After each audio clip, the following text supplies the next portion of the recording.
તો મહત્વના સમાચાર મળી રહ્યા છે રાજકોટ શહેરમાંથી। તો રાજકોટમાં વ્યાજખોરોનો ફરી એકવાર આતંક સામે આવ્યો છે। આરએમસી વેસ્ટ ઝોનની સામે 4 થી 5 લોકોએ 2 યુવાનો પર હુમલો કર્યો। રોડ પર ખુલ્લેઆમ તોડફોડ અને મારામારી કરી છે। સમગ્ર ઘટના વ્યાજને લઈને સામે આવી છે, લેતી દેતીને લઈને સામે આવી છે। હુમલો કર્યા બાદ મોડી રાત્રે દુકાન સળગાવવાનો પ્રયાસ કરવામાં આવ્યો। જો કે સમગ્ર ઘટના સીસીટીવીમાં કેદ થઈ છે। ટીવી સ્ક્રીન પર આપ જોઈ શકો છો કે કેવી રીતે કેટલાક લોકો તીક્ષ્ણ હથિયારો વડે હુમલો કરી રહ્યા છે। તો 2 યુવાનો પર હુમલો કરવામાં આવ્યો હતો। ત્યારબાદ દુકાનને પણ સળગાવવાનો પ્રયાસ કરવામાં આવ્યો હતો। આરએમસી વેસ્ટ ઝોનની સામે 4 થી 5 લોકોએ 2 યુવાનો પર હુમલો કર્યો। રોડ પર ખુલ્લેઆમ તોડફોડ અને મારામારી કરી હતી।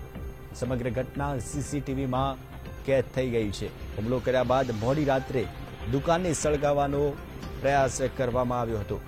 તો 2 યુવકોએ વ્યાજખોરો સામે ફરિયાદ નોંધાવતા સમગ્ર મામલો સામે આવ્યો છે। રોડ પર ખુલ્લેઆમ તોડફોડ અને મારામારીના દ્રશ્યો સીસીટીવીમાં જોઈ શકાય છે। જોકે અસામાજિક તત્વો દ્વારા મોડી રાત્રે એક દુકાનને સળગાવવાનો પ્રયાસ પણ કરવામાં આવ્યો હતો।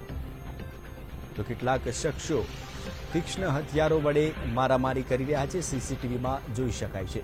હુમલો કર્યા બાદ મોડી રાત્રે દુકાન સળગાવવાનો પ્રયાસ થયો। જો કે જે 2 યુવકો પર હુમલો કરવામાં આવ્યો હતો એ બંને યુવકોએ વ્યાજખોરો સામે ફરિયાદ નોંધાવી છે। વધુ માહિતી આપશે સંવાદદાતા અનિરુદ્ધ નકુમ। અનિરુદ્ધ, જણાવશો કેવી રીતે સમગ્ર ઘટના ઘટી અને શા માટે હુમલો કરવામાં આવ્યો?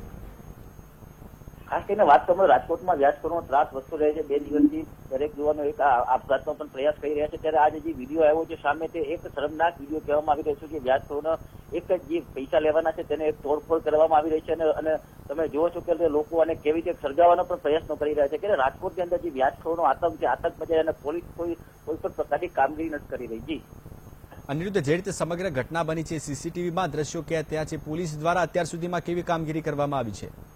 અત્યાર સુધીમાં 2 લોકોની ધરપકડ કરવામાં આવી છે। વિડીયોના આધારે જે પ્રમાણે તેનો હુમલો કરી જેનાઓના હાથમાં હથિયાર હતા અને જે સળગાવવાનો પ્રયત્ન કરવામાં આવ્યો તેને લઈને આખું એક પોલીસ સાથે હરકતમાં આવી ગઈ છે અને 2 વ્યક્તિઓને દબોચી લેવામાં આવ્યા છે। જી બિલકુલ અનિરુદ્ધ, માહિતી આપવા બદલ આપનો ખૂબ ખૂબ આભાર।